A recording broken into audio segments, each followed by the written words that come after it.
Sharadamma machine కుడుతోంది. Anuradha రాగానే తలపైకెత్తి కొత్త వ్యక్తిని చూసినట్లుగా చూసి తిరిగి తన పనిలో మునిగిపోయింది. ఆశ్చర్యం వేసింది అనురాధకి. వచ్చావా అమ్మా అని ఆప్యాయంగా పలుకరించే అమ్మ ఇలా ఉందేమిటి వాళ్ళ? పుస్తకాలు టిఫిన్ బాక్స్ టేబుల్ మీద పెట్టి అమ్మా అని పిలిచింది. మిషన్ కుట్టడం ఆపలేదు శారదమ్మ. అమ్మా ఎందుకమ్మా అలా ఉన్నావు? జవాబు ఇవ్వలేదు. శారదమ్మ మిషన్ కుట్టడం ఆపేసింది. తలుపులు వేసింది. అల్మరాలోంచి ఒక ఇన్లాండ్ కవర్ తీసి అనురాధ చేతికిచ్చింది. ఆత్రంగా విప్పి చదివింది అనురాధ. అంతే, అవాక్కైపోయింది. ఆమె మనస్సు ఎక్కడో విహరించసాగింది. ఇంతకీ ఏమిటో దానిలోని విషయం? ఆమె తేరుకోకముందే బలంగా ఒక చెంపకాయ వేసింది శారదమ్మ. కూతుర్ని కొట్టడం కొన్నేళ్ల తర్వాత ఇదే ప్రప్రథమం. గూబ గుయ్యమనేసరికి కళ్లల్లో నీళ్లు తిరిగాయి అనురాధకి. అమ్మా అంది బాధగా, చెంప మీద చేత్తో నిమురుకుంటూ. మరుక్షణంలో శారదమ్మకి దుఃఖం ముంచుకొచ్చింది. ఆమె కళ్ల వెంబట నీళ్లు ధారగా కారుతున్నాయి. ఆశ్చర్యపోతోంది అనురాధ. అమ్మా నన్ను కొట్టి నువ్వేడుస్తున్నావా? ఏమిటమ్మా ఇది? గాద్గదికంగా అడిగింది. ఏం చేయమన్నావే నువ్వు చేసిన పనికి? అమ్మా ఎందుకలా అరుస్తావు? భర్త సరిగ్గా చూడకపోయినా నా ఆశలన్నీ నీ మీదే పెట్టుకుని బతుకుతున్నాను. అందరూ శారదమ్మ కూతురు నిప్పు అంటుంటే ఎంతో గర్వపడ్డాను, సంతోషించాను. పరీక్షలు కాగానే ఏదో సంబంధం ముడిపెట్టి మీ ఇద్దరూ చిలకా గోరింకల్లా ఉంటే సంతోషిద్దాం అనుకున్నాను. ఈలోగానే నీకు ఏం పోయే కాలం వచ్చిందని అలా చేశావు? ఆ ఉత్తరం రాసిన పెద్ద మనిషికి తెలిస్తే ఏమవుతుంది నీ బతుకు? దుఃఖం తెరలు తెరలుగా వస్తోంది శారదమ్మకి. ఇందాక నేను సుధారాణి ఇంటికి వెళ్ళాను కుట్టిన బట్టలు తీసుకుని. వాళ్ళమ్మ చెప్పింది నువ్వు చేస్తున్న ఘనకార్యం గురించి. ఏమని? పరుగుగల్ల ఏ ఆడపిల్ల చేయని బుద్ధిలేని పనిచేసి ఇంకా ఏమిటని అడుగుతున్నావా? ఆవిడకైనా సుధారాణి చెప్పకపోతే తెలియకపోను. ఏమని చెప్పింది సుధారాణి? సుధారాణి మీద ఒక్కసారిగా కోపం వచ్చేసింది అనురాధకి. అబద్ధం ఏం చెప్పలేదు మహాతల్లి, నువ్వు చేస్తున్న ఘనకార్యం గురించి చెప్పింది. ఆ పిల్ల ఆశాలత ఇద్దరూ మందలించినా, కాలేజీలో మిగతా ఆడపిల్లలు హెచ్చరించినా వినలేదుటగా నువ్వు. ఎంత పరితెగించిపోయావే. ఆ నలుగురు రౌడీగాళ్లతో స్నేహం చేస్తున్నావుటగా. నిజం చెప్పు, ఏమైనా దాచావో డొక్కజీరేస్తాను. 2 క్షణాలు మౌనం పాటించింది అనురాధ. బొమ్మలా అలా నిల్చున్నావే, సమాధానం చెప్పు గద్దించింది శారదమ్మ. నిజమేనమ్మా నెమ్మదిగా అంది. అయ్యో అయ్యో ఎలా తయారయ్యావే నువ్వు. నిన్ను మళ్ళీ కొట్టడానికి చెయ్యెత్తబోయింది శారదమ్మ. కొట్టమ్మా కొట్టు, నీ కోపం చల్లారేదాకా కొట్టు. కూతురి మొహంలో నిబ్బరం చూసి ఎత్తిన చెయ్యి దించేసింది శారదమ్మ. వాళ్లతో రోజు షికార్లుటగా, వాళ్లతో హోటల్ గెడతావుటగా. కాస్త ఆలస్యంగా వస్తుంటే కాలేజీలో ఏదో పనుండి అనుకుంటున్నాను కానీ ఇలా నిర్వాకం వెలగబెడుతున్నావని నాకేం తెలుసు? గుండెలు బాదుకుంది శారదమ్మ. ఒక్క మాట అడుగుతాను, నిజం చెప్పు. అడుగు అన్నట్లుగా చూసింది అనురాధ. నువ్వు పాడైపోయావు గదు వాళ్ళ చేతిలో. అమ్మా అభిమానం దెబ్బతిన్నట్లుగా చూసింది. శారదమ్మ కూతురికేసి కళ్ళప్పగించి చూస్తోంది. అమ్మా చాలా సౌమ్యంగా అడిగింది. ఏమిటి? శారదమ్మ కస్సుమంది. కూతురంటే అసహ్యంగా ఉంది ఆమెకి. నాన్న నిన్ను సరిగ్గా చూడటం లేదు కదూ? అవును, ఇప్పుడు ఆ సంగతి ఎందుకు? మరి నువ్వు శీలవతివేనా? ఏమన్నావు? నవనాడులు కుంగిపోయినట్లయింది శారదమ్మకి. గుడ్డొచ్చి పిల్లనెక్కిరిస్తున్నట్టు విలవిలలాడిపోయింది. నీకే కాదు నాకు తెలుసమ్మా, మా అమ్మ నిప్పని. శారదమ్మ గుండె మీద చెయ్యి వేసుకుంది. నీ కూతుర్నమ్మా నేనేం పాపం చేయలేదు. నీ మీద ప్రమాణం చేసి చెప్తున్నాను, నన్ను నమ్మవా అమ్మా? గుండెల మీద నుండి బరువు తీసినట్లయింది శారదమ్మకి. అంటూ అక్కడున్న మంచం మీద కూలబడిపోయింది. ఇందాకటి నుంచి ఉగ్గబట్టుకున్న అనురాధ ఇక నిగ్రహించుకోలేకపోయింది. తల్లి ఒళ్ళో దూరి కన్నీళ్లతో ఆమె చీర తడిపేసింది. నేను చేసిందల్లా నీకు చెప్పకుండా వాళ్లతో స్నేహం చేయటమేనమ్మా, అంతకన్నా ఏం పాపం ఎరుగను. కరిగిపోయింది శారదమ్మ. నా తల్లి మాట నమ్మకపోతే ఇంకెవరి మాట నమ్ముతానమ్మా? కానీ అసలు ఇలా ఎందుకు చేశావు? పులిపిల్లతో మేకపిల్ల స్నేహం చేయటం ఎక్కడన్నా ఉందా? నేను నమ్మినా లోకం నమ్ముతుందా? నిన్ను గురించి అందరూ అదోలా చెప్పుకుంటున్నారు. సుధారాణి తల్లి అన్నప్పుడు నా మనసు ఎంత బాధపడిందో తెలుసా? కాదనటం లేదమ్మా, కానీ నేను ఆ పని చేయకపోతే నీ కూతురు శవాన్ని చూసుండేదానివమ్మా ఈ పాటికి. అమ్మా అలా అనకు. ఏం జరిగింది అసలు? కూతురి కళ్ళనీళ్లు తన పవిట కొంగుతో తుడిచింది శారదమ్మ. ఆమెకు చాలా ఆందోళనగా ఉంది. అసలు విషయం ఏమిటో అని. నలుగురు పెద్ద మనుషులు వాళ్ల పన్నాగాల గురించి వివరంగా చెప్పింది అనురాధ. విషయమంతా విన్న శారదమ్మకు నోటమాట రాలేదు. కాసేపు అచేతనంగా ఉండిపోయింది. కాసేపు అలాగే. ఎంతో మంచివాళ్ళనుకుంటున్న ఈ పెద్ద మనుషుల నిజస్వరూపాలు ఇవా? నాకు చెప్పకపోయావా? ఇల్లు ఖాళీ చేసేవాళ్లంగా. ఒకరోజు రాత్రి నాకు నిద్రపట్టినప్పుడు నిన్ను అడిగాను, గుర్తుందా అమ్మా? అవును, ఏదో మామూలుగా అడిగావనుకుని ఇంత సౌకర్యం గల ఇల్లు మార్చడం ఎందుకు అనుకున్నాను. ఇలా చెబితే నేను మాత్రం కాదనేదాన్నా? నొచ్చుకుంది శారదమ్మ. ఆవరణలో ఉన్న నలుగురు పెద్ద మనుషుల్ని గురించి చెడుగా చెప్తే నువ్వు నన్ను నమ్మకపోగా చీవాట్లేస్తావని భయపడ్డానమ్మా. తర్వాత మళ్ళీ ఆలోచించాను నేను. మరో చోటికి వెళ్ళినా అక్కడ మాత్రం అందరూ కాకపోయినా కొంతమందైనా ఇలాంటి వాళ్ళు ఉండరని నమ్మకం ఏమిటి అనిపించింది. అది సరే, ఈ దుర్మార్గులకి ఆ రౌడీ కుర్రవాళ్లతో స్నేహం చేయటానికి సంబంధం ఏమిటి? నీకు తెలుసుగా అమ్మా, మామూలుగా కాలేజీ కుర్రవాళ్ళంటేనే ఈ రోజుల్లో అందరికీ హడల్. సంఖ్యాబలంతో ఏం చేస్తారోనని. అందులో బాడీగార్డులంటే తప్పనిసరిగా రౌడీలు రోమియోలు అయి ఉంటారని అందరి నమ్మకం.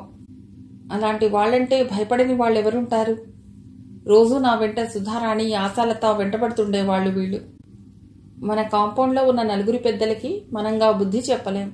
అందుకని బాగా ఆలోచించి నా బాడీగార్డులతో మంచిగా మాట్లాడి సాయం తీసుకున్నాను. ఆ నలుగురు ఈ నలుగురిని విడివిడిగా కలిసి బెదిరించారు. అనురాధ జోలికొస్తే డొక్క చీలుస్తామని. దాంతో వీళ్ల ఆట కట్టింది. సరే, ఈ నలుగురికి బుద్ధొచ్చిందిగా, ఇక రౌడీ వెధవల స్నేహం వదిలే. అమ్మా దెబ్బతిన్నట్టుగా అంది. ఏమిటే? నేను వాళ్ళని వదిలేనేనమ్మా. నన్ను వాళ్ళు ఎంతగానో ప్రేమిస్తున్నారు. నా కోసం ఏమైనా చేస్తారు వాళ్ళు. నేను కూడా. వాళ్ళని ప్రేమిస్తున్నావుటే? అవ్వా, అలా ఆశ్చర్యపోకమ్మా, నేను చెప్పేది నిజం. రౌడీ ముండా వాళ్లతో ప్రేమేమిటే? ప్రస్తుతం నీకింతకన్నా చెప్పలేనమ్మా. నా మీద నమ్మకం ఉంటే నాకు వదిలే సమస్యని. మరి ఆ ఉత్తరం సంగతి ఏం రాయమన్నావు జవాబు? మీ ఇష్ట ప్రకారమేనని రాయి. ఏమిటో తల్లి, నా మతిపోతోంది. అటు అటు చెప్తున్నావు, ఇటు ఇటు చెప్తున్నావు. భలే పిల్లవి పుట్టావు నా కడుపున. నువ్వేమైనా చేసుకో. ఏదైనా పొరపాటు జరిగిందో నీకు విషం పెట్టి నేను విషం తింటాను. జాగ్రత్త. మా అమ్మ మంచిది, నవ్వింది అనురాధ. ఎందుకు? కూతురు అల్లరికుర్ర వాళ్లతో స్నేహం చేస్తూ ఉంటే చూస్తున్నందుకా? లే, వెళ్ళి మొహం కడుక్కురా, కాఫీ తాగుదు గాని. పెరట్లోకి తుర్రుమంది అనురాధ. కాఫీ తాగి బయటికొచ్చి చూసింది. ఈశ్వరయ్య వాళ్ల పోర్షన్ తాళం వేసి ఉంది. అమ్మయ్యా, తల్లికి తనకి జరిగిన సంభాషణ ఎవ్వరూ వినలేదు. ఓకే అనుకుంది. ఒంటరిగా ఉత్తరం పదే పదే చదువుకుంది అనురాధ. ప్రేమగా గుండెలకు హత్తుకుంది ఒకసారి. ఆ రాత్రి ఎన్నో అందమైన కలలు వచ్చాయి అనురాధకి. ఉదయం లేచేసరికి బాడీగార్డులు గుర్తొచ్చారు. రాత్రి వచ్చిన కలలకి బాడీగార్డుల ప్రేమకి పోల్చుకుని చిరునవ్వు నవ్వుకుంది అనురాధ. దాని అర్థం ఏమిటో ఆమెకే తెలియాలి. ఫైనల్ ఇయర్ పరీక్షలు దగ్గర పడ్డాయి. చదువులో పూర్తిగా మునిగిపోయింది అనురాధ. బాడీగార్డులు ఉదయం సాయంత్రం వెంట వస్తూనే ఉన్నారు. వాళ్ళు ఎలా చదువుతున్నారో ఏమిటో వివరంగా కనుక్కుంటోంది అనురాధ. వాళ్ళు చెప్పే జవాబులు విని ముగ్ధురాలైపోతోంది. బాడీగార్డులంటే తెలివిలేని వాళ్ళనుకునేది అనురాధ ఇది వరకు. అల్లరికుర్ర వాళ్ళు తమ ధ్యాసని చదువు మీదికి మళ్లిస్తే ఎలాంటి ప్రతిభ ప్రదర్శించగలరో అర్థమవుతోంది ఆమెకి. ప్రసాద్, గోపి, శేషు, శేఖర్ మంచి మార్కులతో పాస్ అవ్వటం ఖాయం అనుకుంది. వాళ్లకు తగిన ప్రోత్సాహం ఇస్తూనే ఉంది తను ప్రతిరోజు. ఫైనల్ ఇయర్ ఎగ్జామ్స్ అయిపోయినాయి. అనురాధ చాలా బాగా రాసింది. క్లాసే కాకుండా డిస్టింక్షన్ కూడా రావచ్చు. బాడీగార్డులు కూడా పరీక్షలు బ్రహ్మాండంగా రాశారు. వాళ్ళని మనసారా అభినందించింది అనురాధ. సుధారాణి, ఆశాలత అతి కష్టం మీద పాస్ అయ్యేట్టుగా రాశారు. కలవారి పిల్లలు గదా మరి. బాడీగార్డులు నలుగురు అనురాధని రేప్ చేయటమో చంపేయటమో చేస్తారనుకున్నారు వాళ్ళు. అలాంటిదేమీ లేకపోగా ఆ నలుగురు అనురాధ చుట్టూ పిల్లల్లా తిరగటం, ఆమె చెప్పిన మాట వేదవాక్కుగా ఆచరించటం ఎంతో ఆశ్చర్యం కలిగించింది. సుధారాణి, ఆశాలతకే కాదు కాలేజీ మొత్తం ఆశ్చర్యపోయారు ఆ విషయంలో. ఆఖరు పరీక్ష రాసే రోజున తల్లినడిగి ఓ 25 రూపాయలు తెచ్చింది అనురాధ. ఆ సాయంత్రం హోటల్లో గ్రాండ్ పార్టీ ఇచ్చింది నలుగురు బాడీగార్డులకి. పార్టీ అయిపోగానే మీతో ఒక ముఖ్యమైన విషయం మాట్లాడాలి అన్నారు నలుగురు. అలాగే పదండి అంది అనురాధ. 10 నిమిషాల్లో పార్కులోకి చేరారు. పైన వాతావరణం చల్లగానే ఉంది. పార్కులో పల్సపల్సగా ఉన్నారు జనం. జనం లేని చోట పచ్చిక మీద కూర్చున్నారందరూ. విషయం చాలా సున్నితమైంది. ఎలా మొదలు పెట్టాలో తెలియక తికమక పడుతున్నారు నలుగురు హీరోలు. చెప్పండి అంది అనురాధ ప్రోత్సహిస్తూ. మీకు గుర్తుందా అనురాధ గారు, ఒకనాడు మేము మీ వెంట పడుతున్నప్పుడు మమ్మల్ని పిలిచి మందలిస్తూ అన్నారు, నేను మీ అందరినీ అభిమానిస్తున్నాను, ఆరాధిస్తున్నాను అని అన్నాడు ప్రసాద్. అవును, ఇప్పటికీ అంతే గదూ గోపి అందుకున్నాడు. అనురాధ జవాబు ఇవ్వలేదు. చెప్పండి అనుకోకుండానే గట్టిగా అడిగాడు శేషు. మాకు జవాబు కావాలి, అది మీ నుండి రావాలి, అది మీ బాధ్యత. నలుగురి వైపు కళ్ళెత్తి అదోలా చూసింది అనురాధ. ఇంకా మీరు చెప్పవలసిందేమన్నా ఉంటే నిర్భయంగా చెప్పొచ్చు నిబ్బరంగా అంది. అంటే మా మీద మీకేమీ అభిమానం లేదనేగా మీ అర్థం? అర్థాలు పెడర్థాలు తర్వాత. మీరింకా ఏం చెప్పాలనుకుంటున్నారో నిరభ్యంతరంగా చెప్పొచ్చు అదే చిరునవ్వుతో అంది అనురాధ. మిస్ అనురాధ, నలుగురి తరపున నేను చెప్తున్నాను. మా మనస్సులో ఏముందో. ఏరా అంటూ మిగతా ముగ్గురి మొహాల్లోకి చూశాడు. వాళ్ళు అంగీకారం తెలిపారు కళ్లతోనే. ప్రొసీడ్ కళ్ళు తిప్పుతూ అంది అనురాధ. మొదలుపెట్టాడు ప్రసాద్. ఇన్నాళ్ళు మమ్మల్ని గురించి మీరేమనుకుంటున్నారు అనురాధ? అది కూడా మీరే చెప్తే బాగుంటుందేమో. ఇట్స్ ఆల్ రైట్, అలాగే చెప్తాను వినండి. నేను చాలా తెలివిగలదానని మీ నమ్మకం. ఏ విషయంలో? మా విషయంలో. కొంచెం వివరంగా చెప్పండి. ఆల్ రైట్, ప్రతి ఆడపిల్ల లాంటి దాన్ని నేను కానని, నాలో ప్రత్యేకమైన చాకచక్యం ఉందని అనుకున్నారు మీరు గుడ్డిగా. ఆడపిల్లని ఏడిపించే మాతో స్నేహం చేశారు. కాదు, చేస్తున్నట్లు నటించారు. దానిలో అంతరార్థం మీరు చెప్పిన పనల్లా మేము గుడ్డిగా చేస్తామని స్వార్థం. మేము అలాగే చేశాం. మీ పాలిట పాలిష్డ్ విలన్లలా తయారైన ఆ నలుగురు పెద్ద మనుషుల గుండెల్లో నిద్రపోయాం. వాళ్ళు మీ జోలికి రాకుండా చేశాం. ఎందుకో తెలుసా? ఇవన్నీ మీరే చెప్పి అది ఒక్కటే నన్ను అడిగితే ఏం బాగుంటుంది? మీరే చెప్పండి ఆ చిదంబర రహస్యం. సన్నగా నవ్వింది. వేళాకోళం కాదు అనురాధ, సీరియస్గా వినండి. మీరు చెప్పినట్టల్లా మేం చేసింది మీ చేతిలో కిలిబొమ్మలై కాదు. మరి మీ అందం మీద, మీ పొంకం మీద తీయని కాంక్షతో. ఈ ఫేవర్ చేసి పెడితే మీరు మాకు లొంగిపోతారనే ఆశతో. అంతేకాని మీరనుకున్న వెర్రి వెంగళాయలం కాదు మేము.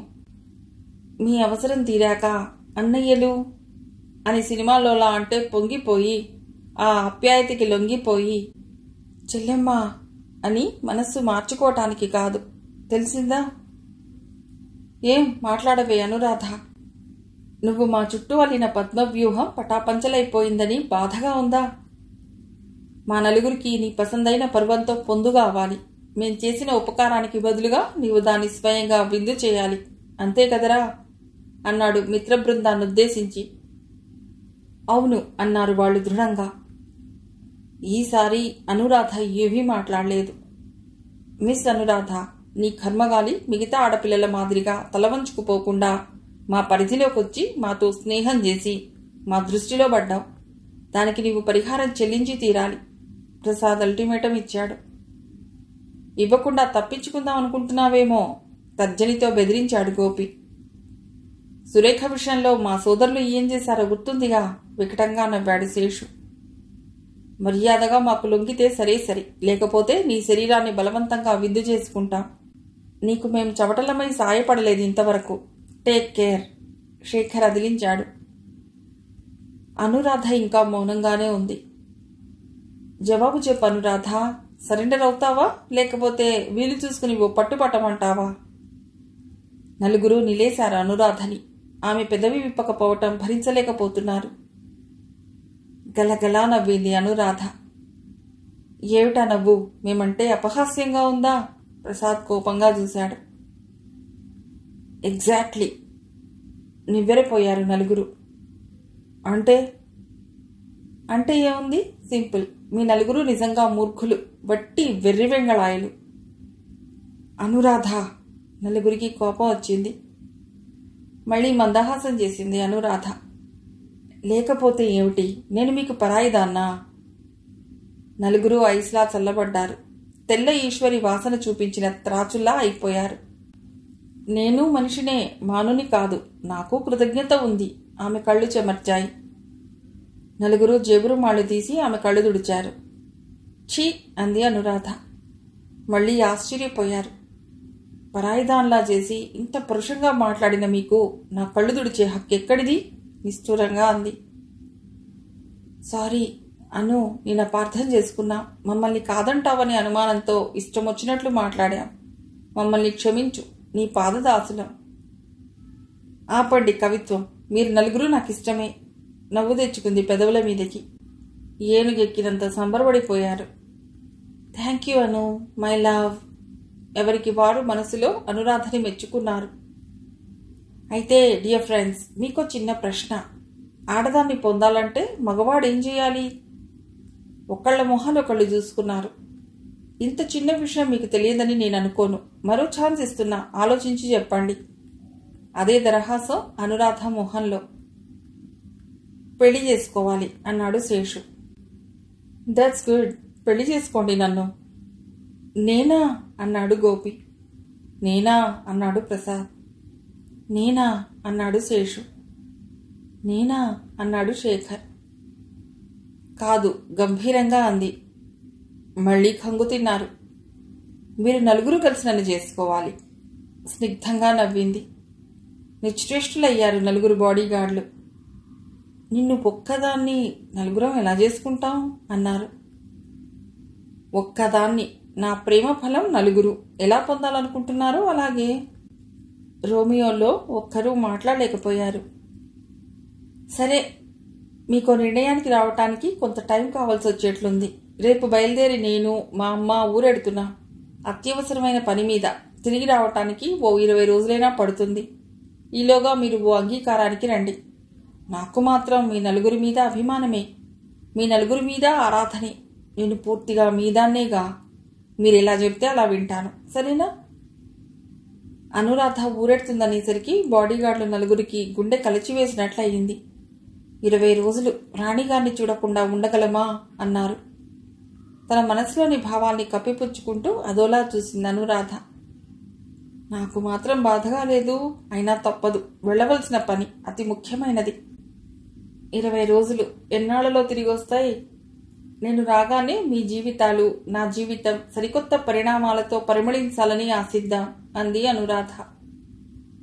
ఆ మాటలకు బాడీగార్డులు తమ భాష్యం చెప్పుకున్నారు. రాగానే తమ ఒళ్ళో పడిపోతుంది, ఆమెకి ఆరాటంగానే ఉంటుంది అని సరిపెట్టుకున్నారు. అందుకనే రాగానే ఏమన్నా తిరకాసు చేశావా, నిన్ను బలవంతంగా రేప్ చేస్తాం అనలేకపోయారు. అందరి దగ్గర సెలవు పుచ్చుకుని వెళ్ళలేక వెళ్ళింది అనురాధ. వెళ్లేటప్పుడు ఉత్తరాలు రాయటం కోసం 4 అడ్రస్లు తీసుకెళ్ళింది. ఆమె తమ వైపలా జాలిగా బేలగా చూస్తుంటే మైనల్లా కడిగిపోయారు నలుగురు. మన్నాడు బయలుదేరి తల్లితో వెళ్లిపోయింది అనురాధ. ఆమె వెళ్లిన తర్వాత ఎంతో వెలితి అనిపించింది బాడీగార్డులు నలుగురికి. రోజు తమ నలుగురు అనురాధ వెంట వెళ్లటం, ఆమె తీయని మాటలు వినటం గుర్తుకు తెచ్చుకోసాగారు. ఆమె లేని లోటు అన్ని విధాలా కనిపించింది వాళ్ళకి. బజార్లో అమ్మాయిల వెంట పడదామనుకున్నారు. అయితే ఆడపిల్లల వెంట పడమని అనురాధకిచ్చిన వాగ్దానం గుర్తొచ్చింది. అంతే, ఆ ప్రయత్నం విరమించుకున్నారు. అనురాధ తమ జీవితాల్లో ఎంత మార్పు తీసుకొచ్చిందో తలుచుకుంటే సిగ్గు కలుగుతోంది వాళ్ళకి. జులాయిగా జల్సాగా తిరిగే తమని చాలా వరకు మార్చేసింది. బాడీగార్డులు, రోమియోలు అనే ముద్ర ఇంకా తమ మీదున్నా ఇప్పుడు చదువులో మిగతా స్టూడెంట్లకేమీ తీసిపోరు తాము నలుగురు. ఇదివరకటిలా కాలేజీ అమ్మాయిలు తమను చూసి అంతగా భయపడి తొలగిపోవటం లేదు. అంటే తమలో క్రూరత్వం స్థానే కొంత మంచితనం ప్రవేశిస్తోందన్నమాట. సరే, అంతా బాగానే ఉంది కానీ తాము నలుగురు ఆమె ప్రేమని, అదే తమ భాషలో ఆమె అందమైన తను లావణ్యాన్ని పొందటం ఎట్లా? ఎలారా ప్రసాద్? గోపి అడిగాడు. నాకు అదే తోచటం లేదురా. ప్రసాద్ అయోమయం మొహం పెట్టాడు. ఒరే నీకురా శేఖర్. నాకు ఏం పాలుపోవటం లేదురా. తలలు బద్దలు కొట్టుకుంటున్నారు నలుగురు. పోనీ పెళ్లి చేసుకుందామేమిట్రా? ప్రసాద్ రాజీకొచ్చాడు. మనలో ఎవరా వీరుడు? గోపి ప్రశ్నించాడు. నాకు చేసుకోవాలనే ఉంది గాని ఇంత పేద పిల్లని చేసుకుంటే మా నాన్న నాకు చిల్లిగవ్వ ఆస్తి ఇవ్వడు, మెడపెట్టి గెంటేస్తాడు. శేఖర్ తన అసహాయత వ్యక్తపరిచాడు. నాకు చేసుకోవాలనే ఉంది గాని కట్నం బాగా కావాలి మా నాన్నకి. అనురాధని చేసుకుంటే గన్పెట్టి కాల్చేస్తాడు నన్ను. గోపి పెదవి విరిచాడు. పోనీ నేను చేసుకుందామంటే మా కులం కాదు, మా అమ్మ ఎండ్రిని తాగుతుంది. శేషు ఏదో ఆలోచిస్తూ అన్నాడు. నాకు ఇలాంటి ఇబ్బందులు లేవు గాని నలుగురికి ప్రేమ ఫలం పంచి ఇస్తాననే అమ్మాయి రేపు క్యారెక్టర్ పోగొట్టుకోదని ఏమిటి నమ్మకం?